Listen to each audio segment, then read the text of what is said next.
Break के बाद आरोग्य मंत्र में एक बार फिर से आप सभी का स्वागत है। डॉक्टर चौहान से आज बात हो रही है पेट की प्रॉब्लम्स के बारे में, खासकर एसिडिटी की जब हम बात करते हैं, गैस की जब हम बात करते हैं, इंडाइजेशन की जब हम बात करते हैं। आपने बताया ये प्रॉब्लम बहुत ज्यादा बढ़ रही है। अब मैं ये जानना चाहूंगी कि इस प्रॉब्लम के कारण क्या है। देखिए, मेन कारण अगर हम गैस का कहें तो इनडाइजेशन है।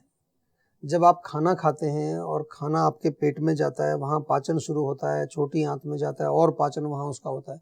अगर भोजन ठीक से नहीं पचेगा, पूरा भोजन जो आपने खाया अगर वो नहीं पचेगा तो क्या होगा, वो जो बिना पचा हुआ भोजन जो पड़ा रह जाएगा वहाँ पर, उसमें फर्मेंटेशन शुरू होगी और फर्मेंटेशन जब होगी तो गैस बनेगी, उससे डकारें भी आएंगी, आपको जो है पेट में गैस भी बनेगी, अफारा भी आएगा, गैस रिलीज भी होगी। और कहीं ये गैस जब अवरुद्ध हो जाती है, रुक जाती है अंदर, तो आपको कब्ज भी कर देती है, कॉन्स्टिपेशन भी कर देती है। कई लोगों को ये शिकायत रहती है कि जी बहुत ज़्यादा कॉन्स्टिपेशन हो गया है। तो अपच या इंडाइजेशन इसका मूल कारण है। ये नहीं, आपको ये अच्छी तरह से समझ लेना है। लेकिन अपच होने के बहुत सारे कारण हो सकते हैं। हो सकता है आप ओवर ईटिंग करते हैं, आपका पाचन ठीक है लेकिन खाना ज़्यादा मात्रा में खा रहे हैं। हो सकता है आप बहुत ज़्यादा गरिष्ठ भोजन कर रहे हैं, मिठाइयाँ, तली चीज़ें, या बहुत ज़्यादा जो है ग्रीजी ऑयली भोजन खा रहे हैं। हो सकता है आप रात को लेट खाना खाते हैं। हो सकता है आप दिन में कई बार जल्दी जल्दी खाना खा लेते हैं। तो जितना भी ये जो अपच है, इंडाइजेशन है, इसके अनेक कारण हो सकते हैं। मेंटल स्ट्रेस इसका एक कारण हो सकता है। कभी कभार बहुत ज़्यादा तनाव होता है, मन दुखी होता है, डिप्रेशन होता है, उसके कारण हमारा खाना पचता नहीं, भूख भी नहीं लगती है। तो इन चीज़ों को आपको समझना पड़ेगा। तो इसका मैं बार बार मैं बहुत फोकस के साथ कहता हूँ, मैं बहुत दिल से बात करता हूँ आपके साथ कि प्लीज़ इस पर थोड़ा फोकस करिए। ये आपके फ़ायदे की बात है और आप अगर स्वस्थ रहेंगे तो हमें बहुत खुशी होगी। बिल्कुल, आप इसे ध्यान से समझिए, इसे दिल से समझिए। और इसके साथ साथ डॉक्टर साहब ने बात करी कट्टर फॉलोअर बनने की, तो मैं आपको यहाँ पर बता दूं डॉक्टर साहब कि बहुत सारे कॉल्स जो हमारे पास आते हैं उससे पता चल जाता है कि आपके बहुत सारे कट्टर फॉलोअर्स हैं। और एक फॉलोअर से अब बात कर लेते हैं, उनका कॉल आ गया है। नमस्कार, स्वागत है आपका। नमस्कार, मैं बिहार से दिलीप बोल रहा हूँ। हाँ जी सर, बताइए। हाँ जी, बोलिए दिलीप जी, क्या चाहते हैं?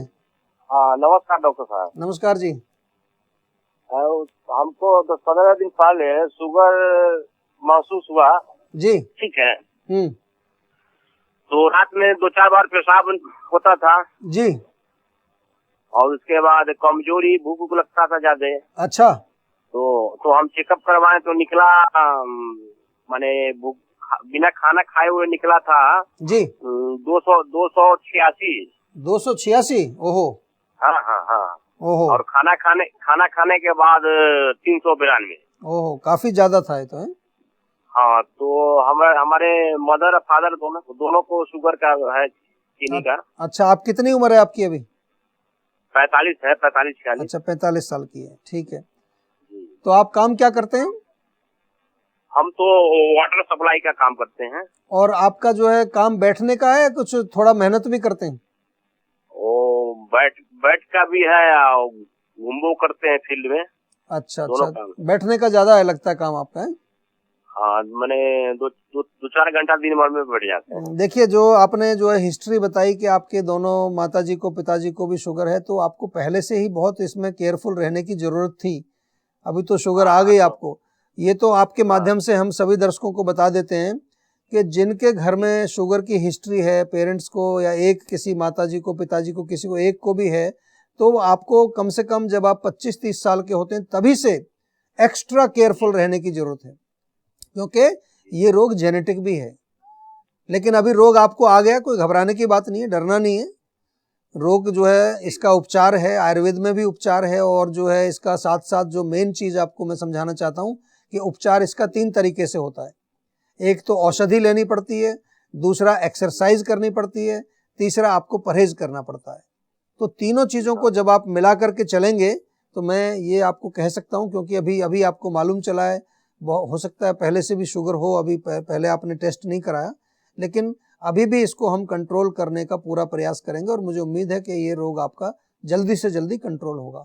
तो इसमें 2-3 चीज़ें तो आपको मैं अभी बताता हूँ, जो आप आज से शुरू कर दीजिए। रात को 1 चम्मच मेथी जो है 1 गिलास पानी में भिगो दीजिए, मेथी का दाना।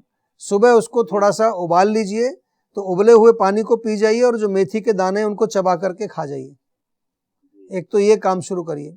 और सुबह सुबह 5-6 नीम का पत्ता चबा करके रोज खाइए। और कम से कम 3-4 किलोमीटर आप रोज सुबह टहलने जाइए। और उसके पश्चात थोड़ा सा बैठ करके ब्रीदिंग एक्सरसाइज, थोड़ा मेडिटेशन वगैरह करिए। ये आप शुरू कर दीजिए। और इसके अलावा जीवा से आप जुड़े हुए हैं तो जीवा के डॉक्टर्स आपसे अच्छी तरह से पूरा विस्तार से और बात करेंगे। आप दोबारा से फोन करके उनसे बात कर लीजिए और आपको जो है औषधि बना करके इसकी भेजेंगे। तो आप, और नीम के पत्ता तो हम खा रहे हैं। हाँ, नीम के पत्ता तो उसको तो खा रहे हैं। बहुत अच्छी बात है। तो ये मेथी और चालू कर दीजिए, आपको दो तीन हफ्ते में ही इसका फर्क दिखेगा। लेकिन दवाई लेनी पड़ेगी, इसमें बिना दवाई से बात नहीं बनेगा। ठीक है, बिल्कुल, आयुर्वेद में बहुत ज्यादा दम है, ये यहाँ पे डॉक्टर साहब बता रहे हैं। और जितनी भी प्रॉब्लम्स है उन सारे के सारे रोगों को, तमाम रोगों से आप मुक्ति पा सकते हैं अगर आयुर्वेद आपके साथ है। तो यहाँ पर वक्त हो गया एक छोटे से ब्रेक का। ब्रेक पर जाने से पहले सेहत का नंबर आपको फिर से रिमाइंड करा देती हूँ, 0129404040।